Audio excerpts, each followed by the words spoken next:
our God. Okay. A data center houses rows of computers and equipment for storing, processing, and transmitting data. The data center market is experiencing unprecedented growth. There are more than 150 of them in Metro Atlanta, and more are coming online. Contract agreement could double the revenue the utility system hands over to the city. That's a game changer. The technology that helps power our modern world, but it takes a lot of resources to get it done. Water is a finite resource. They are hugely resource intensive. Constant protests over energy and water use. Right now, Georgia exempts data center equipment from state sales tax. Concern is dealing with the impact on our residents as it relates to the utilities. Does that cost get passed on to our residents? My main concern is the environment.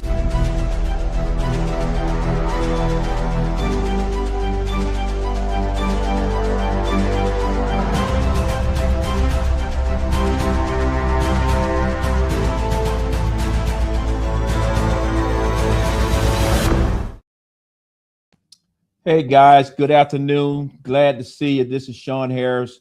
Tonight, I'm excited to be here with two of my fellow candidates, and I want to welcome you to a series that we're calling Rules of Engagement to the Data Centers. And we want to have a conversation with you tonight, so I encourage you to start putting your questions in. I encourage you to like what we're doing and then share it with your friends, because we want to get the word out as much as possible across the board. Tonight is about having a conversation about letting you get to know us as the candidates in 3 different districts up here in North Georgia. And then on top of that, all 3 of us want to learn from you about your concerns about data centers, so that when we all win in November and go to Washington, D.C., we can actually put policies together that would turn into law, that will put guardrails on what's actually going on currently in this, what I call the wild, wild west of data centers throughout all of Georgia and throughout all the entire United States. So with that, I just want to say again, welcome. I'm excited to see that in less than 2 minutes, we already got more than 100 people watching us. So please, again, tell your friends, share it with everybody, like it, get it out there. And on top of all of those things, I'll be remiss if I didn't say it. The 3 candidates that you see here actually see you, we care about you, and we want to support you. But in order for us to win, we actually need some people to donate some money to our campaign so that we can actually beat these individuals that we're running against, because all 3 of the Republican candidates we're running against, they don't care about you, and they definitely want data centers to be in your backyard and everywhere else. So with that, help me out, help us out, and let us go work together to win. So, but tonight we're talking about data centers. Before we jump into it, I want to tell you a little bit about my district and how it impacts us here at data centers. I'm going to look down, so I apologize because there's a lot of data here. One of the things I want to tell you about Georgia right off the top. Georgia is number 2 in the nation when it comes to having data centers, and is right after Virginia. Think about that. Georgia's number 2. In addition to that, is actually number 4 nationwide. But the reason why it's number 4 is because it has a 141 planned data centers that are actually being planned to go into effect here in Georgia. And many of those data centers are still in the process of being built or planned out or still being debated, but there's 141 of them. What you actually see happening here in Georgia right now is, if you're in Atlanta, you know it's already a lot of data centers there, from Google to whatever, whoever. However, they're running out of space. And now a shift is actually went into place, and that shift is moving out to the rural community. And that's why you have all 3 of us talking to you tonight, because all 3 of us actually, we all want to represent rural Northwest Georgia or North Georgia. And with that being said, the reason why they're moving out is a couple reasons. One is because we actually have the land out here.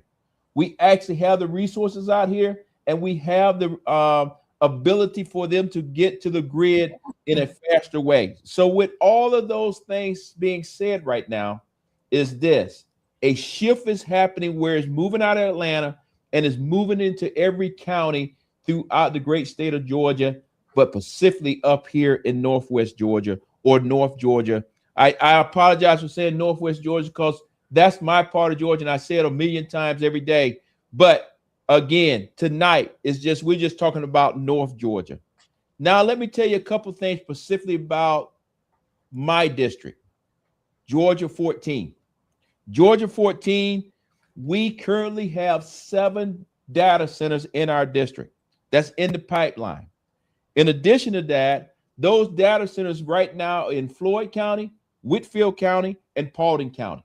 Just last night, I was in Paulding County at a data center event. Hopefully, some of those people are online tonight. I went there to listen, keyword to listen, and get a better understanding of what's going on. So I look forward that if some of those people online today, to look forward to addressing some of their questions.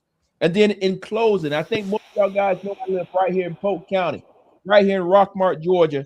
And just so happen here in Rockmart, Georgia, we don't actually have any data centers because Polk County made the decision to go with a data center process that it says unless Chapter 33, if you don't want to pay for everything for yourself and put systems in place, then guess what? You're not going to build one here in Polk County. So a good shout out to Polk County. But I got a funny feeling somebody's going to say, you know what, we'll pay for everything. We still want to put a data center here in Polk County. But with that being said, I want to stop there because tonight is not about me. It's about letting you know who we are and getting to your questions. So with that, let me actually pass it on to my colleague. Chris, you have the floor. Hey, thanks, Shawn. Thanks for having me. And Mara, thanks for allowing me to join with you guys. I just wanted to take a moment to tell you a little bit about me, since some of you might be meeting me for the first time. I actually grew up in a trailer park in Shawn's district up there in Rossville, Georgia. And now I'm an attorney, and my wife and I, we have put down our roots here in Woodstock. We have a law firm, and we also have 5-year-old triplets. Let me say that again. I don't think people heard that. Triplets that are 5 years old. So when you want to talk about affordability and grocery prices, we are living that. But yeah, we're down here in Woodstock. We're running for CD11, which that includes Gordon County, Pickens County, Bartow County, parts of Cobb, which is mainly Marietta and Kennesaw, and Cherokee County, which is Woodstock and Canton. Ours is all of our counties handle it a little different, these data centers. It looks like we have 4 that are planned, 3 that are in Bartow, and 1 in Marietta. And I will get to those counties here in just a second. But it looks like Pickens and or Gordon and Cherokee and Pickens, they don't have any plan, and they don't really have any regulations yet. But it looks like they're open to the idea of data centers. Gordon does not have any planned, but they are currently under a 6-month moratorium where they're going to draft some new regulations before those come in. And if you're in Gordon County, Calhoun, looks like July 13th, if you want to go to Gordon County Administration Building, they're going to be holding a public hearing on some of those regulations. As far as Cobb County just had a city council meeting where they rezoned commercial zoning and turned it into light industry so that they can be more accommodating to data centers. The city is saying that there's none planned yet, but it looks like that there was a company, M Acquisitions, on behalf of Grindcap, who asked for the rezoning. And Grindcap currently has 5 data centers projects planned throughout Atlanta. Now, this is where my district takes a little turn, which is when you get to Bartow. Bartow seems to be, if y'all don't want them, we'll take them. So they are excited about having data centers. So it's all over the place here in CD11. But I think the gist of it is everybody wants to make sure that if they're coming, that they're safe and that we're not going to have to pay for them. And I guess with that, I will kick it over there to Mara Keller. Well, thank you very, very much. So I'm Mara Keller. I'm running for Congress in Georgia's 3rd Congressional District. And I am a retired Army. I did 26 years and then became a nuclear medicine technologist and, worked at the VA. And that was the decision that catapulted me to run for Congress. I've lived here in Georgia for 30 years, the longest I've ever lived anywhere. So I consider myself a Georgian with just a little bit of a northern accent. Now in my district, I've got 15 counties. And a lot of it is rural. I go, Sean's area was so kind to give me one of your counties. So I have Harrelson all the ways down to a little bit of Muskogee.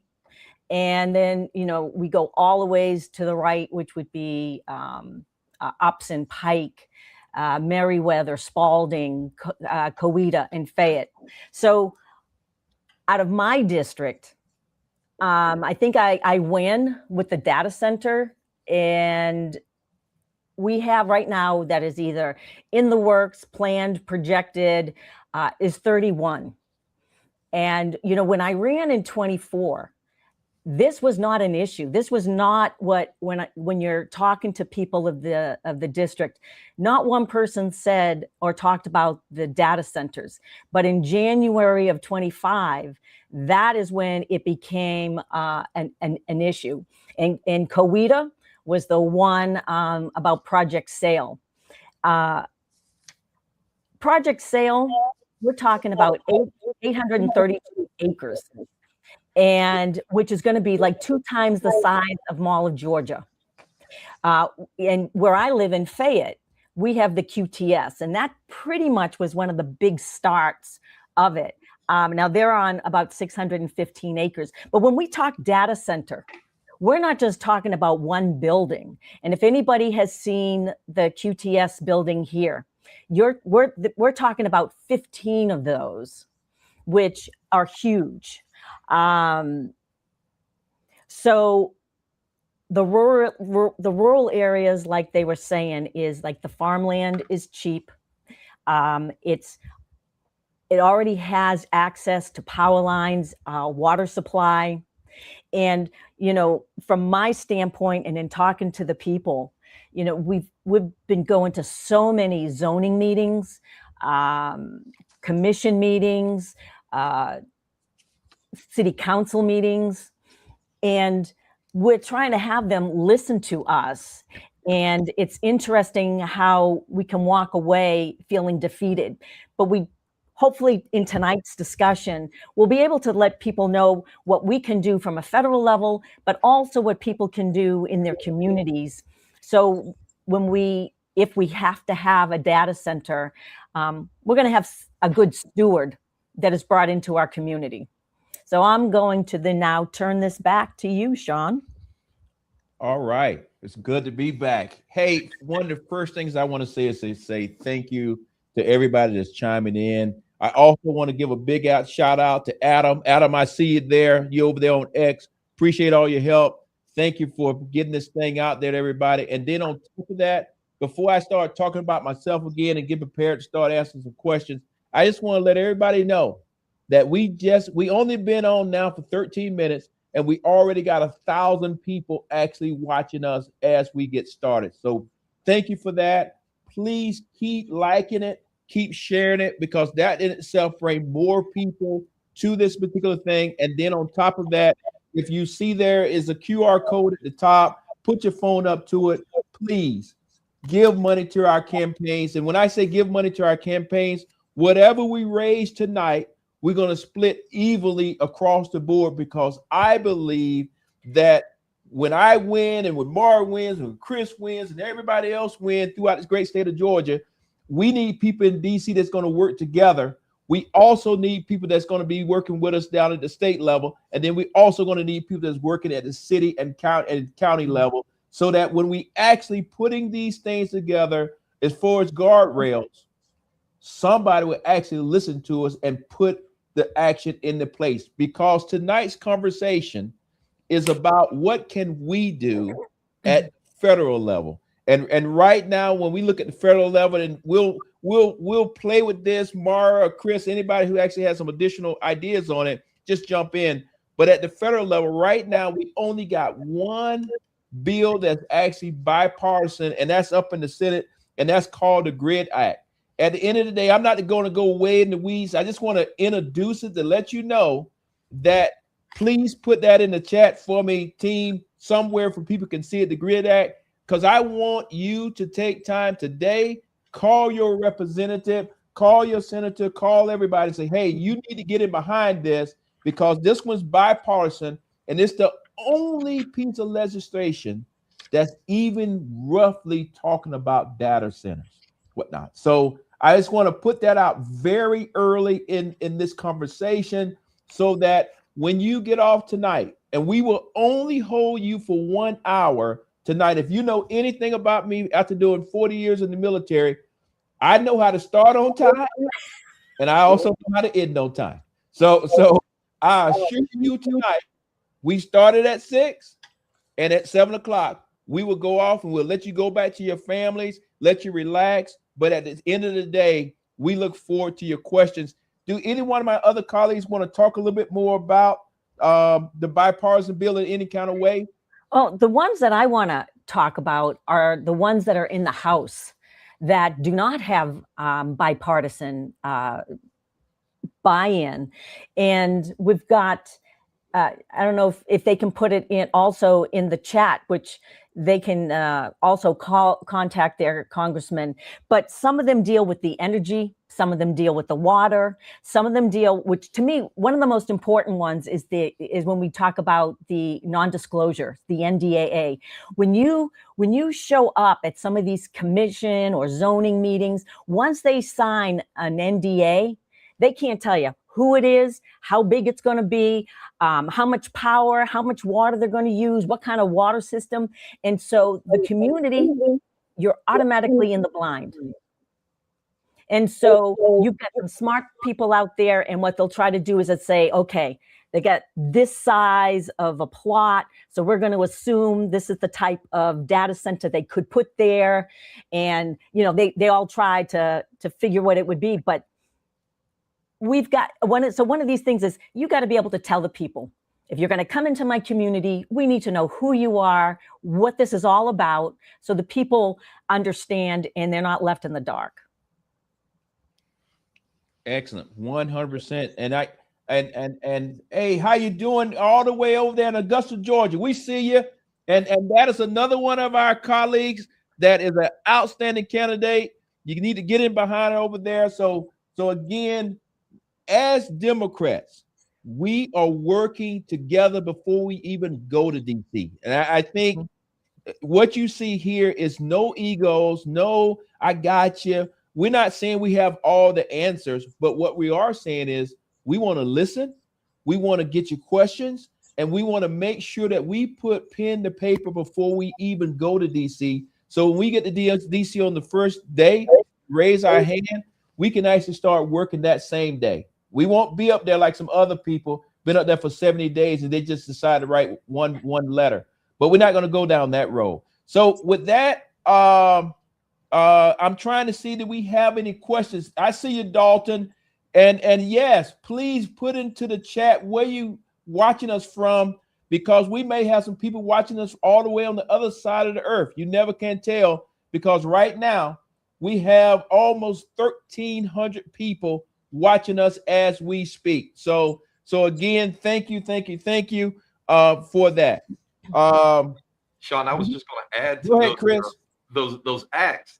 The great thing about the bipartisan stuff is what we're seeing. I know that the House just passed the 21st Century Act, and I'm not going to get off topic, and Trump is holding it hostage right now. But the good thing is we're starting to see that both sides are coming together and aimed at a problem and trying to find a solution. And I think that's what these acts all represent. Is if you look at them, they're all saying, one, we got to make sure that these data centers are passing they're not passing the cost on to us. If they're going to build these things, then they're going to be responsible for that cost. And they're also making sure that there's transparency involved. All of these things they all have different things, but all of them are directed at those issues. And it's good to see that we're starting to work together on these things and come up with solutions to these problems that we're seeing. Yeah, go ahead. Oh, well, no, it's just that one of the issues are on these bills, they're sitting in committee. Mm-hmm. And because we are not working together up there to get them out of committee, they're going to sit there. So we all know what we have to do in order to get them out of committee. Yeah, you're exactly right. I mean, that action is everybody that's listening to us today or watching us, however you want to describe it, picking up the phone, reaching out to your representative and saying, hey, let's move the balls. Stop playing softball games in DC and pointing fingers at each other, and actually roll your sleeves up and actually go to work. That's what you're paying them for. So make them actually go to work, and then come November, vote them out. Let's get somebody up there that you can hold accountable.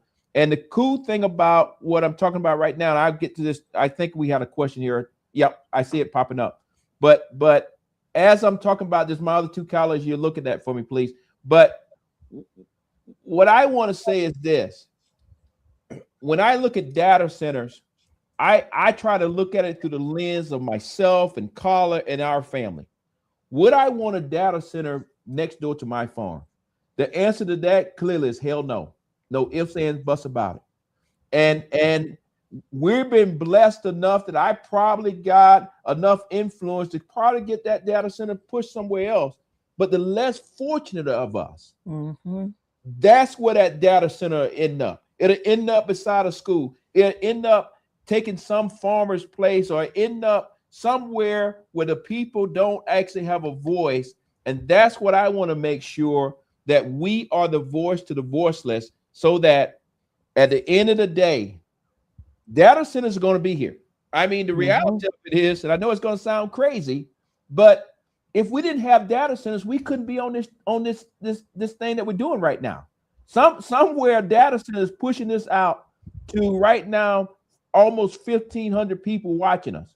But at the end of the day, we need to put guardrails around it from the federal level to ensure that states across the board have the guidance that they need. But on top of that, what I saw last night in Walton County was I was very pleased to see the citizens standing up for themselves. But I will be honest with you, I was very disappointed there at the end, after all every statements and things were said, and they all the leadership there said, "Is it anything else on the agenda that we need to discuss?" You would have thought they would have said, "No, thank you, close the meeting out." Somebody, and I don't think he meant it in a bad way, but it just didn't leave a good taste in my mouth. He just wanted to say, "Hey, I just want to say happy birthday to so-and-so, so-and-so." And I'm like, wait a minute. These people just stood up here for the last 30 minutes talking about how data centers are going to take all the water, going to destroy their lives. And the best you can come up with is happy birthday. Come on, guys. We're better than that. So with that, I'll turn it back over. Look like Mara wants to say something there. So you know what? This is a nonpartisan issue. You know, it doesn't matter what side of the aisle you are. But what's interesting is when they show up from the communities, when they show up at the commissioners and the council meetings, everybody's trying to have their voice heard. But when you get to the Georgia Dome, or when you get to Washington, it becomes an extremely partisan issue. And that's one of the things that, you know, we need to be able to cut through, is that, again, it should not be partisan when we get to DC. We should be looking at it from our constituents' eyes. And, you know, and so I'm just going to talk about Project Sail. This is where we had the community come out.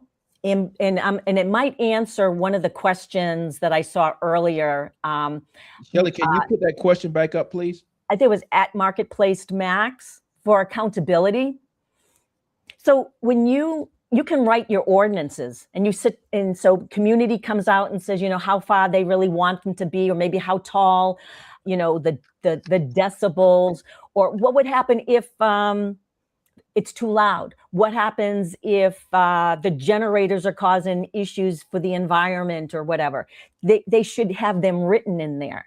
And then what we were seeing is, in some cases, when the council went back to the companies and was saying, these are the ordinances that people want, the companies were taking it out and saying, we don't want this in here in the ordinance. And then they came back and it was like, this is what we're going to vote on, and this is what you're going to like.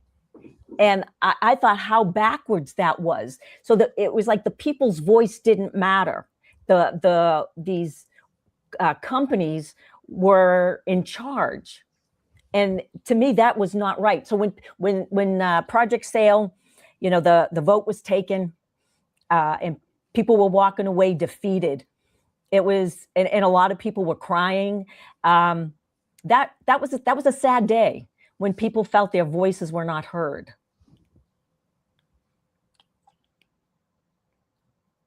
Chris, you got anything you want to say about that? I guess you're on mute, Chris. There we go. Okay. I'm hearing the same thing. You know, people are upset, people are frustrated, and they're scared. You know, these things are going to affect the environment. It's going to affect people's health. It's going to affect their bottom line and affordability, and not having to say. I know that's one of the big things, like in Cobb, that happened is, you know, they approved that rezoning without asking anybody in the community. And then when the community comes in there, you know, upset, they're like, oh no, we got nothing planned. Well, you do. We know that you do, right? We know it's coming. And that's the frustrating part that everybody's saying is, you know, this is going to affect us. I mean, how would you like it, Shawn, if I moved into your, you know, became your neighbor, hooked up to your water, started using your cable, and let you pay for all of that, you know? And every now and then I mess up one of your fields. Is that all right? You know? That wouldn't work out too well. Right. And so I mean, that's what people are worried about. And they've got right to worry about that, especially the drinking water. We're already seeing that with other issues like the forever chemicals. So, yeah. You know, everybody's frustrated. And I think there's some compromise to be made, but it can't just be, you know, the corporations dictating everything. Yeah. You know, I'm sorry, Shawn. Yeah, let me just say one thing, because I think it's important. I think it was already said, but I'll just say it again, is this issue that we're talking about here. When I'm out and about in the community, Democrats, independents, and Republicans actually bring this issue up to me equally. Right. One of the things that kind of blew me away a couple of days ago, again, I was in the Paulden area, and I actually heard where Republicans were saying, hey, because Democrats put a question on the ballot last about data centers. We actually put that on the ballot, but it did not go on the Republican ballot. And the Republicans saying, why didn't I get that question? I think across the board, regardless of what T-shirts you think you wear, everybody's concerned about this across the board. And I think across the board, people in our districts are looking for somebody that's going to stand up, fight for them, and at the end of the day say, hey, we got to do something, because right now it's great to go out and protest. Yes, let's go protest. But it also got to be some people. That's why I like rolling my sleeves up. It actually got to be some people going to roll their sleeves up and put pen to paper and say, okay, this is the policy that we're trying to get pushed through. And then on top of that, develop relationships.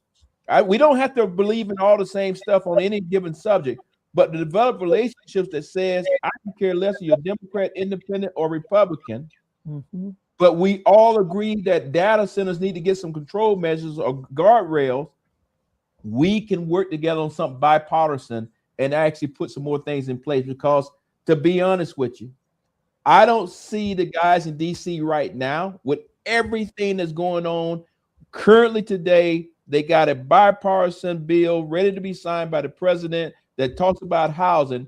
And he says, hell no, I'm not going to sign it. Okay. Because he wants to deal with the SAVE Act. That's a whole different issue. But the only reason I bring that up is because when you have games like that being played, who's ever going to get to the time where they're talking about data centers and what's actually going on. So I think this data centers issue is going to be something that the next Congress is going to have to address, and that will actually be us. And that's what I've been telling everybody, Shawn, when I'm talking to them, my conservative neighbors and colleagues, is like, you don't have to be a Democrat to vote for me. And voting for me doesn't make you a Democrat. But regardless, I'm going to fight for you just like I am for my own party, because at the end of the day, it's the difference between the haves and the have-nots, right? And that's what we're seeing, like Mara was talking about with the corporations dictating. It's the haves that are coming in and telling the have-nots what to do and how we're going to do things. And so, I agree. I think we need to get in there and have people who are going to fight for everybody and to make an actual difference to our lives. No. Hey, Mara, I know we want to say something, but let me just do a touch right here. We just hit 30 minutes, which is awesome. We got roughly about 1,720 people watching us. That's awesome. But let me also tell you what's not awesome. Everybody's cheering for us, but nobody's put their phone up to that thing and gave us any money. And I know that sounds mean. I know that is not cool to say, but at the end of the day, in order for us to win these races that we're currently in, if you want us to be able to take this passion to Washington, D.C., we got to buy TV time. We got to buy signs and buttons and knock on doors and hell, we got to pay for gas to drive all over these districts. Mark, how many counties you got? I have 15. 15 counties. I will tell everybody my district, one way from West Cobb all the way up north, is 157 miles one way. So I just ask you if you can give us $2, $5, $7, whatever you can. Thank you. I just thank you in advance. I don't want to seem like I'm begging, but it's a lot going to be going on between now and November. I just say it that way. Mara, back to you. It was just about, when they come here and the farmland is cheap and the power lines are available, the water's available. We know these belong in heavy industrialized areas. And the only reason is they're not going there is because they would have to then create the infrastructure. And we are allowing them to bypass and pay for the infrastructure if they put them in those heavy industrialized areas. And so we're not saying data centers cannot be here. We're just saying not in our backyards. And if we look at my district, we had about 21 homes that were being affected by eminent domain.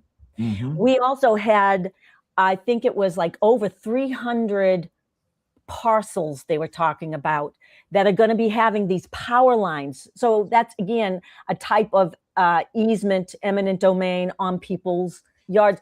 There's a young lady in Coweta, and I'm telling you, she is a powerhouse. And I'm going to say her name is Brianna. And she's got, I think she said she has 20 acres of farmland, and she has cattle, and they're going to put these power lines smack down all her 20 acres. What in the heck? Mm-hmm. And you've now affected her life. You've affected her value of her home, the value of her land. And when we talk about eminent domain, when people now, we want your house, we want your whole thing, that we're going to kick you out. Where are they going?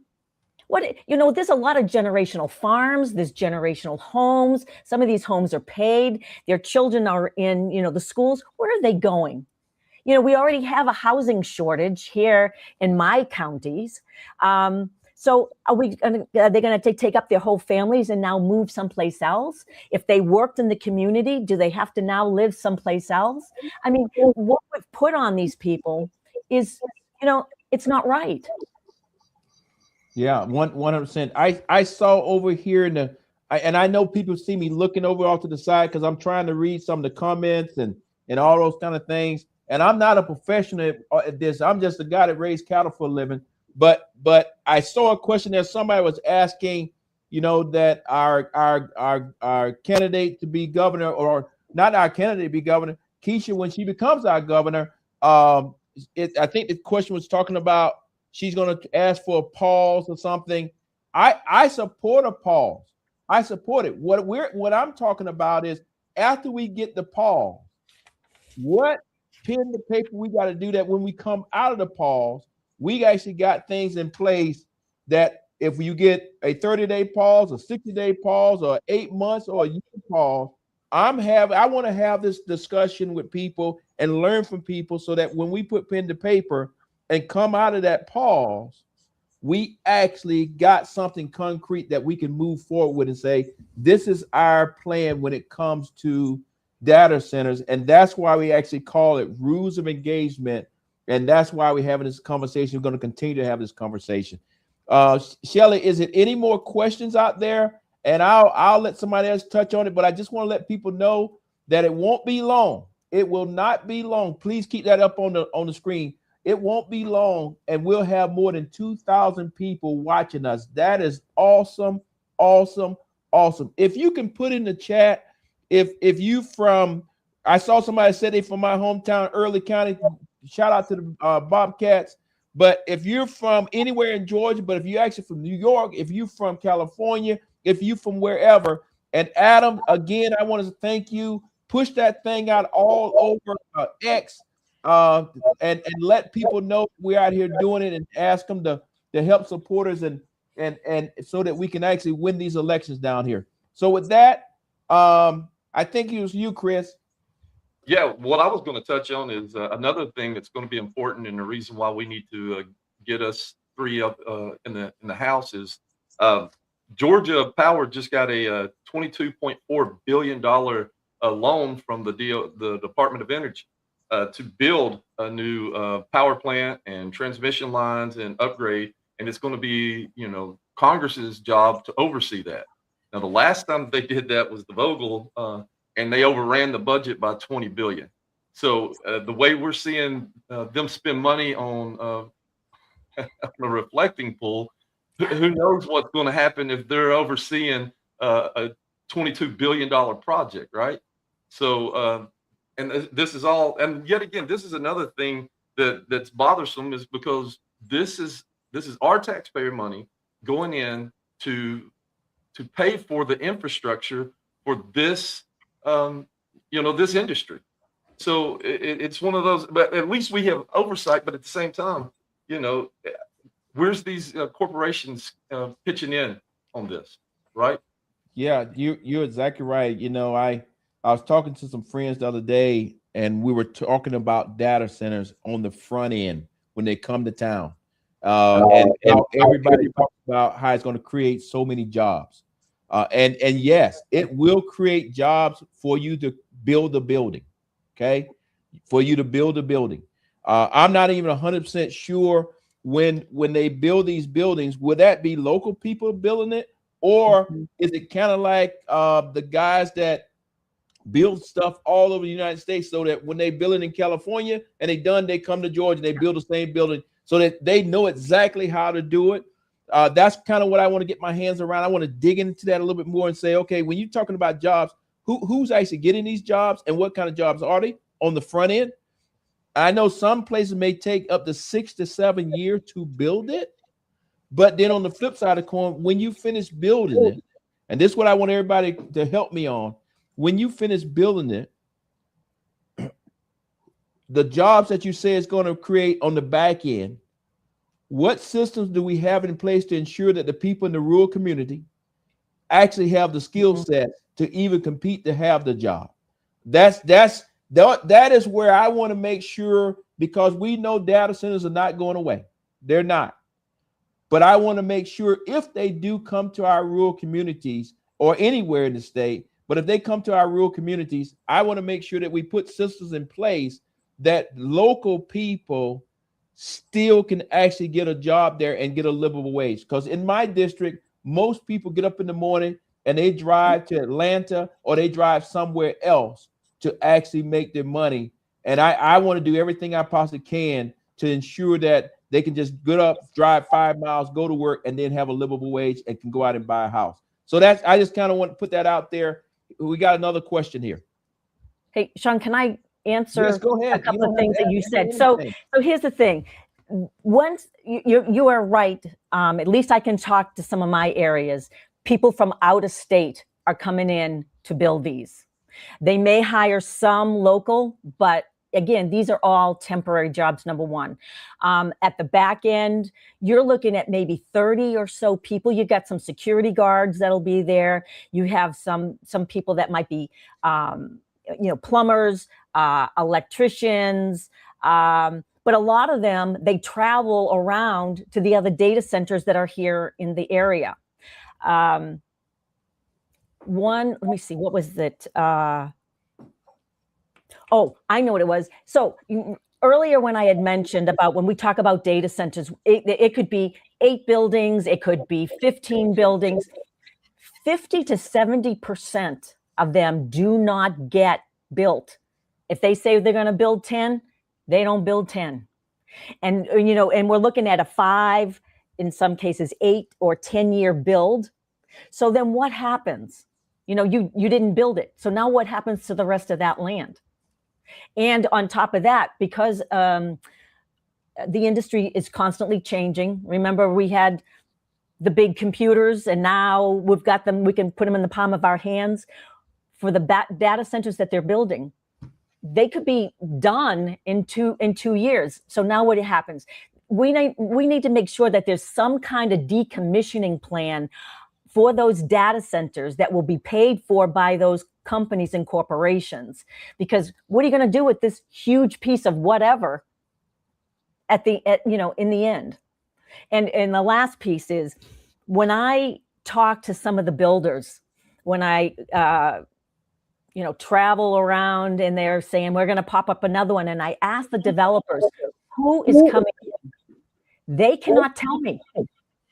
They say, well, we work with this company and we work with that company. And I'll always say, so right now there are no tenants.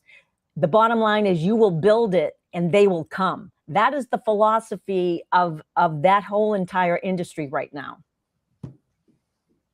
Excellent. Chris, I want to make sure that you get some time to talk, because Chris, you may be the smartest cat on the whole call. I'm in the leadership business. I just know how to get things done. But you are that guy behind the scenes that every day you're out there in the law. So, I want to make sure that we get you some time here, because we're sitting at 42 minutes.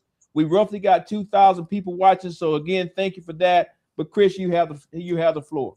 Yeah, I was going to touch on this question about the NDAs. I think it's absurd that's even a thing. I mean, it seems like if you take an oath as an elected official, that's just a clear violation of that oath. If you're signing these NDAs, I mean, you're supposed to be for the best interest of your community, of your constituents. And if you're signing NDAs, now you're putting that corporation's interest above your constituents. It should absolutely be banned. And looking at the 4 acts that are kind of in committees right now, it looks like a lot of them are addressing that, and I would absolutely support that, because there's, in some situations, we don't even know who the people are that are building it. We might know the builder, but we don't know who the person is, that the investor and the investment company. And I think those are things that are important. We may not know how much this stuff's going to cost. We don't know how it's going to. I mean, all the things that we need to know. If they sign those things, we're not going to be able to know it. So, I would absolutely agree with banning the NDAs. Excellent. Mara, I'm trying to type and everything else. So please go ahead. Let me get this one text out to somebody real quick. Well, I was going to ask, Chris, so there was a question that was asked me when I was on a data center panel, and the person said, what about our health because of the data centers? And, mental health, they've shown because of the sound and things like that can affect them. They were saying, just the water, the environment. And they said, what could we do? And so somebody said a class action lawsuit is what they would have to do. And all I could think about is, so in order for them to do that, they would have to have like a baseline of their health. And when they were saying that, it was, well, we have so many people that can no longer afford their health care, so they can't go necessarily to see the doctor. If they have well water, they need to be able to go afford to have a test done.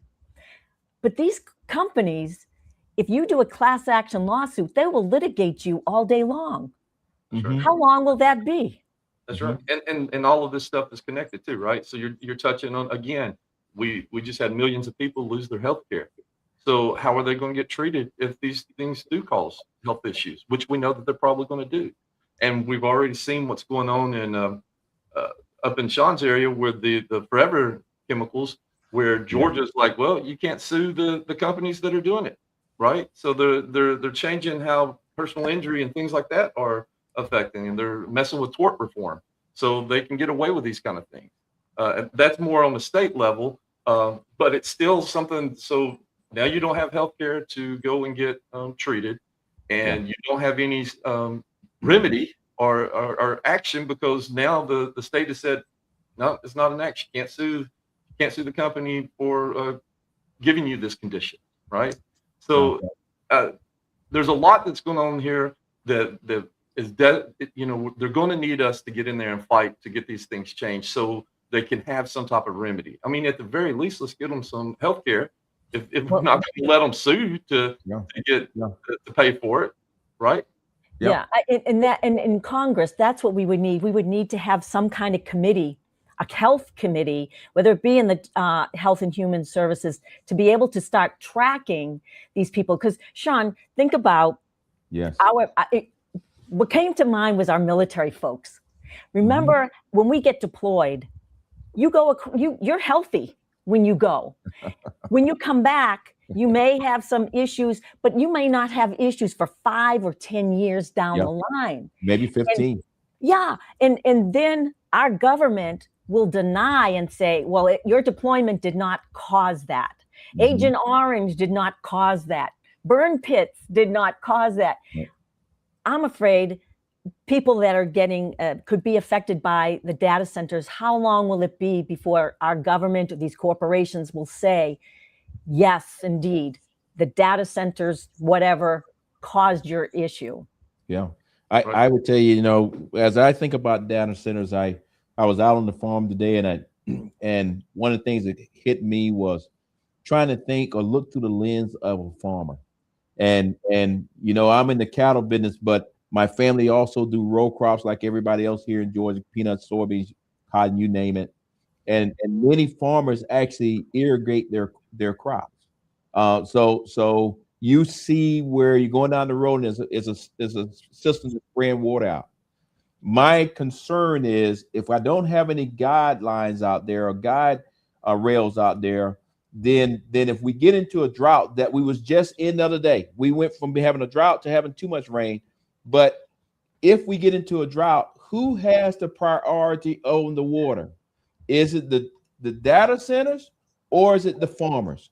And these are the basic things that I personally want to make sure that when I get to DC, inside of those guardrails, don't make any difference there in Georgia, California, New York, wherever, it specifically says something addressing the farmers in rural America to ensure that we don't actually get so many data centers that we can't feed ourselves anymore because all the water's been sucked up.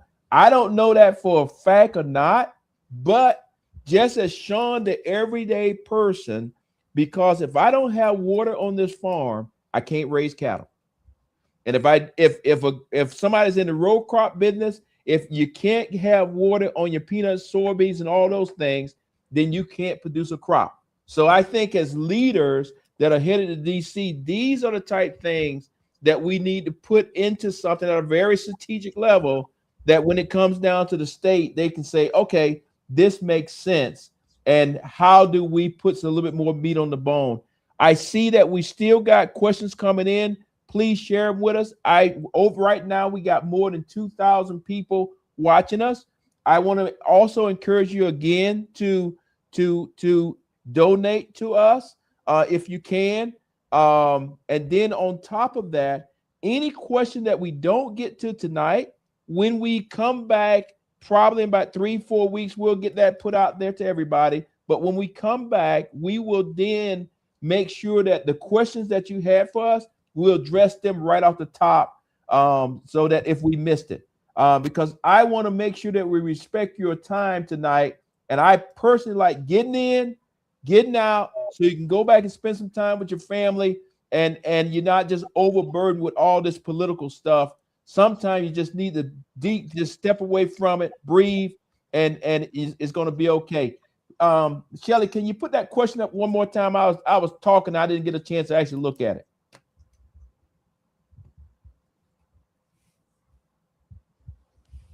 Okay, would y'all guys support legislation that holds data centers and leadership? This is a very good question. This is one of those type questions that I would tell you as a leader, I don't know enough right now to be able to say yes or no. And when I'm not trying to play Shawn the politician, because I want you to hold me accountable.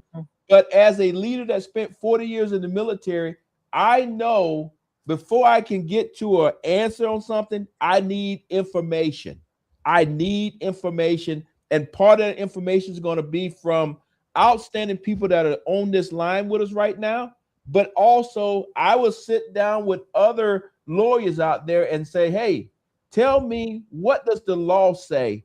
Tell me, where should I stand on this particular thing? Because I don't want to do anything that will cause one of our areas to miss out if it's a good deal or a good thing. But at the end of the day, I want to make sure that whatever's coming to any one of our counties, that we understand it today, but we also understand it 50 years from now. And I think that's important to think about. Something that's good today may not also be good 50 years from now. So part of our job is to be able to look over the horizon there. Right now, we at 52 minutes. We got well over 2,000 people watching us, and all kind of questions coming in. As we now start saying, hey, it's time to kind of ease out of here, not saying we're going to jump off right now, but I want to, and somebody says, I appreciate it, Okay, thank you. Y'all guys know me. You ask me a question, I'm not going to dodge you. I'm going to answer the question. But I want to make sure as we closing out here that I give my colleagues outstanding colleagues. And when I say outstanding, these colleagues here touch my district. So that means the same people that's in my district that's struggling are right there in their district, because we probably got cousins and families that live across the line. Like Chris said he used to live in a trailer park right here in my district. And I know there's people on this thing that's following me from Blakely, Georgia, Early County, saying, wait a minute, Shawn Harris is up there up north, but he still cares about it down there. So with that, Mara, you have the show. I just want to say, Shawn, thank you so very, very much for putting this together, because you've given us a platform to collectively put our voices out there. So the people out in Georgia, the people in our district know that we're behind them. You know, I like many of you, show up at all those meetings. And that's one of the things. These are not sexy, interesting meetings. You know, you work a hard day. And who says when they come home, I can't wait to go to that zoning meeting tonight. And oh, by the way, tomorrow, I can't wait to go to that city council and commissioner meeting, and then sit there for another 2 hours when you could be spending time with the family. But that is where the rubber meets the road in a lot of cases. And for a lot of people that are, you know, asking questions, this is where the community comes together. And this is where you kind of parcel it out and say, hey, there's 5 of us. For the next month, you go, and then the month after that, you go, and keep us informed as to what's happening. That way, you know, we have our pulse of what's going on. So then we can figure out what we got to do up in DC. We see what's happening because we're showing up. And we're not one, and that's the thing about the three of us here.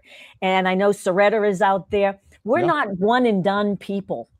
When we, you know, I can't tell you how many times there is a meeting on the same day talking about another data center, and in only we can show up once, you know, and we got to see if we can get other people to show up, because we don't want them to say, you know, we're just there for a photo op, and we don't care. But we're doing our best to be in as many places as we can. So keep us, you know, keep writing to us. There you go.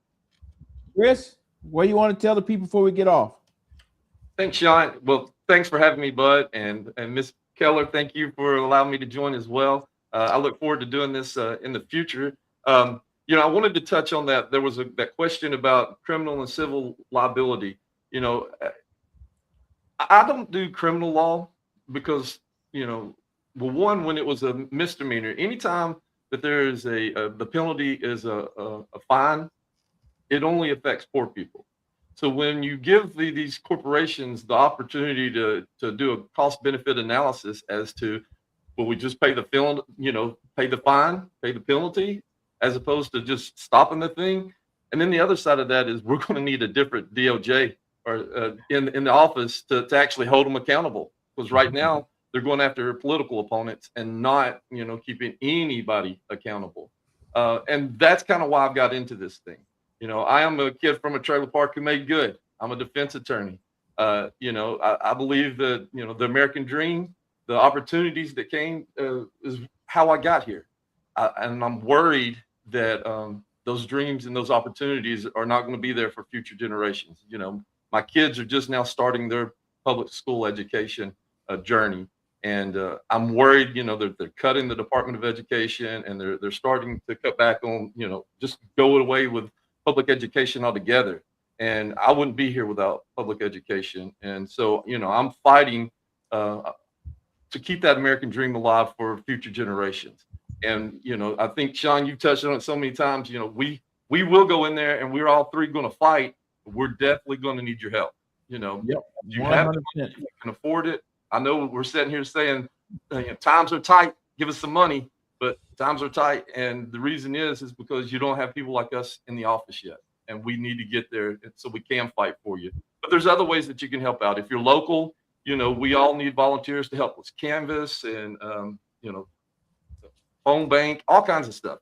You can go to my website, electharden.com, and sign up to see how you can help my campaign. I'm sure the others have their website that they can plug as well. But, you know, it's not just the slogan, it's really the truth. You know, we want you to join us, and let's do something different together. Hey, you know, thanks, Chris. Thanks, Mara. Colin and I, we had 5 sons. 5 sons. Okay, we're blessed. But Chris, you my hero, man. The first time I met you and you talked about the trailer park. Okay, great. A lot of people grew up in the trailer park. But tell the audience one more time before we hop off. How many kids you got? We have spontaneous triplets. We have 1 girl and 2 boys, and they're about to go into, they just finished pre-K, going to go into kindergarten. And right now they're in soccer. And it may not be the World Cup, but man, it was awesome to get to watch them Saturday. Now that we're in the campaign season, it's kind of tough to find a Saturday to go watch them, but I got to do it last week, and that was awesome. Guess what? Somewhere during this crazy campaign, all of us going to come to your district, and we're not going to knock on doors. We just going to a soccer game and just do what real people do. And I think people say, you know what? I like those guys. Hey, guys, we've been on now for 58 minutes. I want to tell everybody thank you, thank you, thank you. I want to tell everybody thank you for everything that the question that you asked us. I want to say you thank you for taking the time out to listen to what we have to say. I also want to tell you thank you when it goes over to YouTube to share this thing everywhere and ask people to donate to our campaign day after day after day.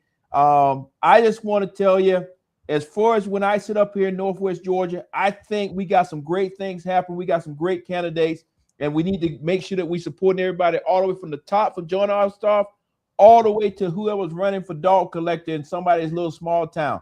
I don't care. I think we need to get all the right people in the right places. So as we close out, is right now I see where it's 2,160 people that are following us. And there you go. I got an incredible team behind the scenes there. That's how you can actually donate to our thing. Take a picture of that, share that everywhere. And then on top of that, share that with the people out there on YouTube. We just hit 1 minute. And guys, because I respect your time, we respect you and love you. Thank you, thank you, thank you. Have a good one.